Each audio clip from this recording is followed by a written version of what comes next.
Hello and welcome to On Walking the Way. When I was young, there were a few years when I was just the right age to be a fishing partner with my grandpa. I was old enough to help him and keep him company, but not old enough to be absorbed by jobs and girls and whatever else a boy might be distracted by. Those years contained some of my best memories of childhood.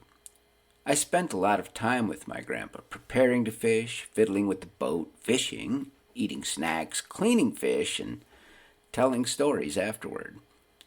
In the process, I heard a lot of his more or less unfiltered takes on life in the world. Now, there are a couple of sayings that he had that have stuck with me over the years. I hated both of them when I was a kid. Maybe that's why they stuck in my mind for so long. But now that I'm a great-grandfather myself, I think I understand what he was trying to say to me. The first one of these sayings I hated was, "I got a cellar full of sorry." He would sometimes say this to me when I apologized for something that I should have known better than to do.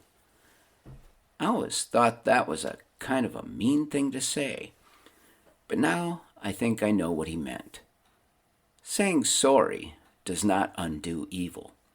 It is far better to refuse evil in the first place than to try to brush off intentional bad behavior with a half-baked apology.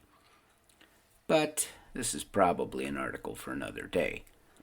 The saying I want to lean into a bit today is this: you don't learn nothing till it costs you something.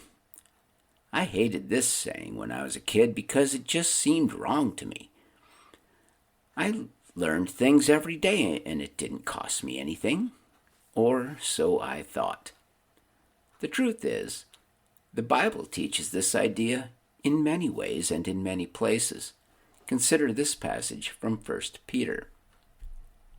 "Since therefore Christ suffered in the flesh, arm yourselves with the same way of thinking.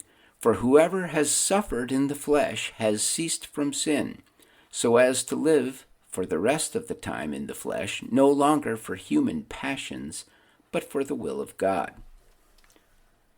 Now, to be fair, I seriously doubt that my grandpa had this verse in mind when he was saying that, but the principle is the same. His point was that costly lessons were not quickly forgotten, and if you read this passage from 1 Peter carefully, you will see that is Peter's point as well. Once you've suffered, you're not likely to commit the same sin again. You will stop being lured by the lie of quick pleasure, easy money, and selfish pursuits. You'll remember the pain and realize that the best path is not always the quick and easy path. The pain will remind you that following God is, in the long run, both the best and the most rewarding path.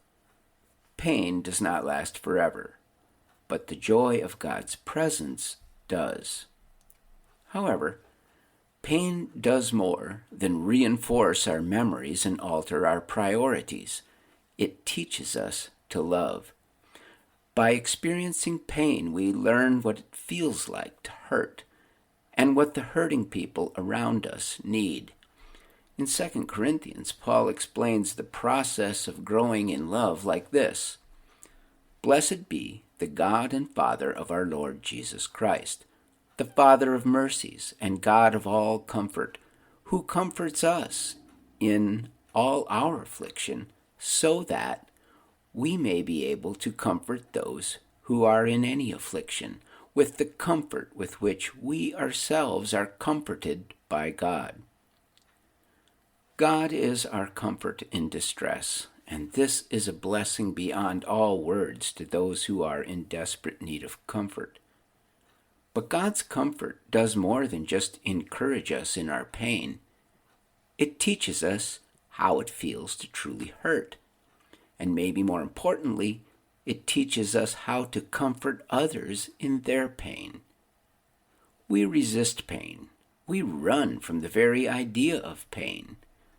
Fortunately, there is no escape. Pain teaches us in every area of life. But most importantly, pain teaches us to love. If we will allow God to touch and heal us.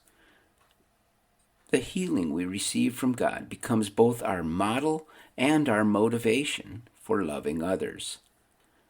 This week, let's not bury our pain, but learn from it. Let's allow God to comfort us so that we may be instruments of comfort to those around us who are hurting. We need to allow our pain to soften our hearts toward God and those around us. We need to share the comfort we have received. As we do this, our burdens will inexplicably become more bearable, and our hearts will be healed as we give the comfort God has given us to others. And let's have a great week.